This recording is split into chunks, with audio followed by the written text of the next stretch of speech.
Hello students and welcome to the YouTube channel of Get Set Law by IMS. I'm your verbal ability mentor Sanjana ma'am, and today let's discuss another editorial. Now the good thing about today's editorial, and I'll just come to discussing the content of it very soon. And before it, let's just take a look at some of the key takeaways.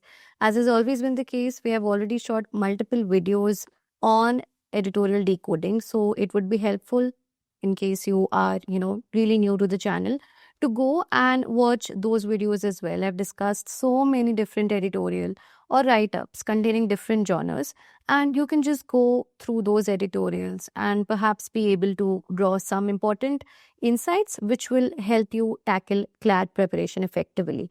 Okay, so what are the important takeaways from today's editorial? Again, what is the important idea here? What is the main idea? As you know, if you're keen on preparing for competitive exams, especially exams that are big on reading comprehension, one question which is frequently asked is identifying the central theme / central plot / main idea, right?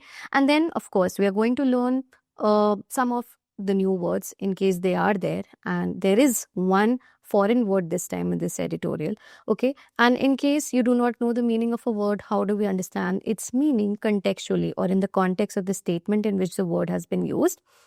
And finally, I will also tell you how to not read the entire passage or how to not read the passage verbatim or word for word, because sometimes it's not really necessary or important that you have to read everything, from pin to piano. You can just not take a cursory look at it, but skim through some of the information which you feel is repetitive or redundant.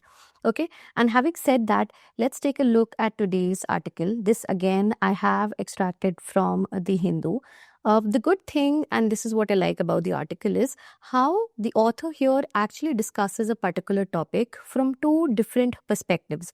One is from the perspective of literature and the other one is from the perspective of law, right? So there is some legal analysis also that is being done on the topic which we are going to discuss.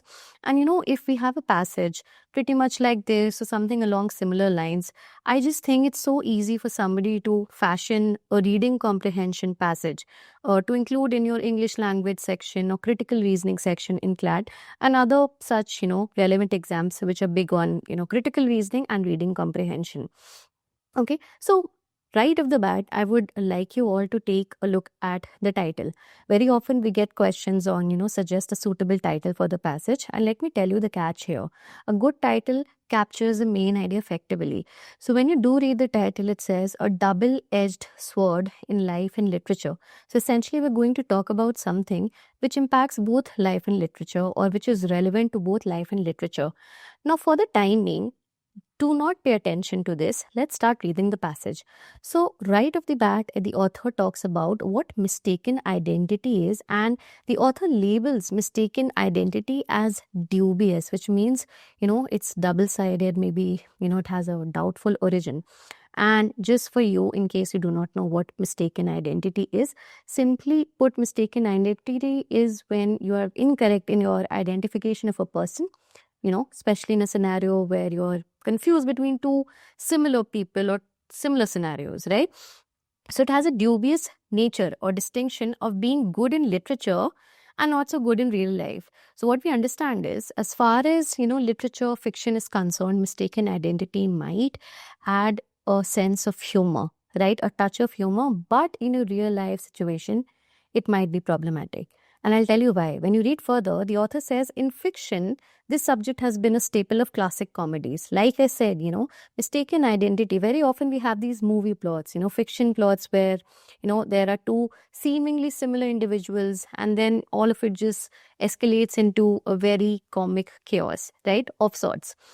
So, however, as far as fiction is concerned, this has been a staple of classic comedies for centuries. On the other hand, in reality, okay, so this is important, mistaken identity is rarely a source of humor or entertainment because it can lead to embarrassing mix-ups, obviously, wrongful convictions and tragic events. So this is where the author and the author's tone changes, like, from one where he does, approve of it as far as fiction or literature is concerned, to now when, if it becomes really tragic in nature, it's not something that the author particularly approves of. So let's read further. Now, in the second paragraph, the author actually talks about what essentially mistaken identity is and how we interpret mistaken identity in different scenarios. So it's a mix-up of identity which involves two similarly looking persons or two persons with the same name. Okay, one such situation is there. Okay, so you actually do not have to read everything here.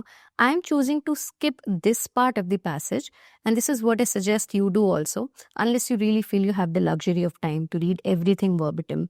Okay, but the author here essentially is drawing from, real life stories from her life. Okay, so these are anecdotal stories. Okay, where the author talks about different cases of mistaken identity. Some might just lead to a lot of humor, some might not. Okay, now the author also gives the example of a small village where the author lived, perhaps, where residents could easily identify their neighbors by sight. There have been instances when a visiting stranger found moving about suspiciously was either punished or driven out by villagers. Now, always pay attention to the buts, the yets, and howevers. However, right, which means the author is now going to talk about something of a different tone. This method of identifying people proved dangerous at times, rightly so, due to human errors. So humans are prone to making errors. Quite simple. In a recent incident, now the author talks about a recent incident from a real life situation, right? A 40-year-old man was allegedly lynched by villagers who mistook him for a thief, right? So another case, mistaken identity claimed the life of an upright man when armed assailants killed the wrong target.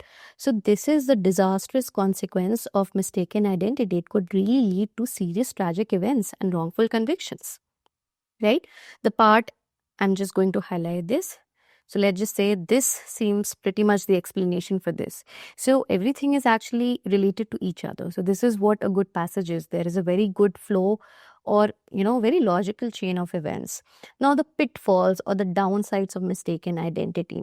Here the author is again going to cite multiple examples where, based on wrongly identifying a person, people have just met tragic ends, in different ways. So there was a very weird, so we have the word bizarre, a very bizarre incident near Chennai where an elderly woman who was supposed to be dead in a rail accident, she returned home even as the final rites were being performed by her relatives. And this is the word of the day, which is faux pas. It's French, hence the pronunciation. It actually means a social blunder, in a situation where you do the wrong thing. Right? It's not really appropriate in a social situation. So it's a faux pas. It's a social blunder. So that's pretty much the meaning of faux pas, which is a social blunder. I'll just write it here. All right. So this is really weird, right? So why this happened was because there was wrong identification of a mutilated body at the scene of the accident by the son of the woman, right? A prime case of how mistaken identity can lead to just really bizarre consequences, right? Again, another example is cited from that a few years ago where mistaken identity had cost an innocent cricketer the chance to bag an IPL contract. Okay, again, multiple such examples are given. One such example, which if I view from a legal perspective, might lead to a wrongful, conviction. So it's this: a young man attempted suicide recently as his photograph was published in the newspapers by mistake, in lieu of that of a suspect in a dramatic daylight heist over 7 crore. Okay, again, so this is the part where the author gives a touch of legal perspective, right? To view how mistaken identity, when viewed in reality, can not really have very humorous effects. On the contrary, it can have really tragic consequences. Many legal cases in India abound pertaining to mistaken identity. So this is what we understand from this part. Okay, wrongful convictions. Again, we're coming back to the same theme. Wrongful convictions happen when an eyewitness incorrectly, okay, so this is one of the ways wrongful conviction can happen. One of the ways mistaken identity happens, So an eyewitness incorrectly identifies the arrested person. Erroneous identification remains a significant legal defense in many cases. Now, a very good example. In a narcotics case, a woman was acquitted by the Supreme Court as the prosecution failed to prove the identity of the arrested person, right? Beyond a reasonable doubt, right? And courts are these days increasingly scrutinizing identification evidence and holding that a person cannot be convicted for the crime of another especially when there is a fundamental error in identification. Okay, so even advances in forensic science, right, when we talk about it, such as fingerprint analysis, they have therefore become crucial in establishing or disproving identity in mistaken identity cases. Okay, so some of the steps that are being taken place because there is an increasing awareness perhaps of mistaken identity. Okay, now talking of mistaken identity in literature, now here the author comes back to discussing how mistaken identity is utilized in fictional or literal plots, right, plots relating to literature.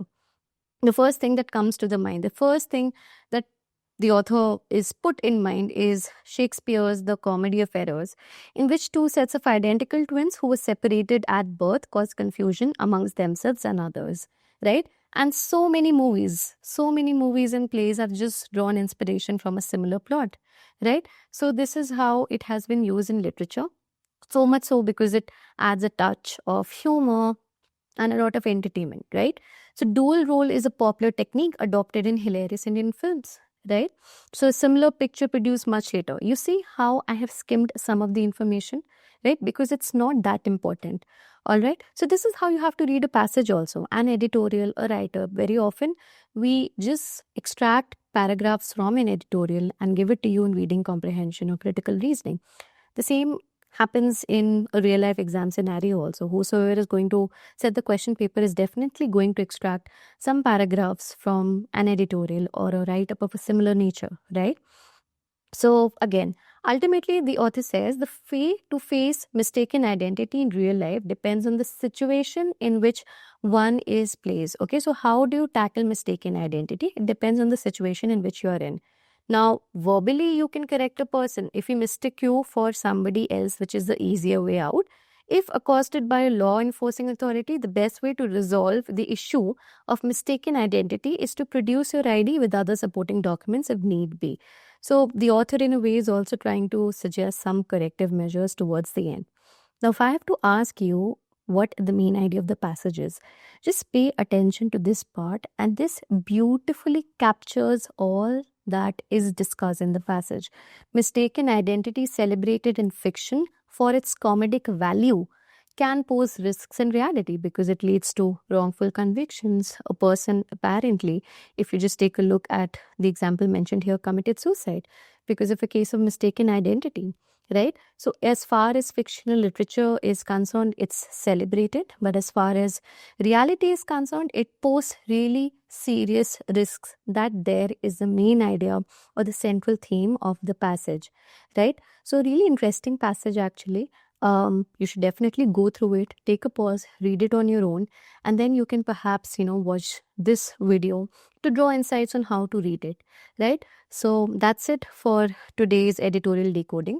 Hope you like the video. Let me know in the comments if more suggestions are needed at my end. All right. Thank you so much, everyone. Have a great day.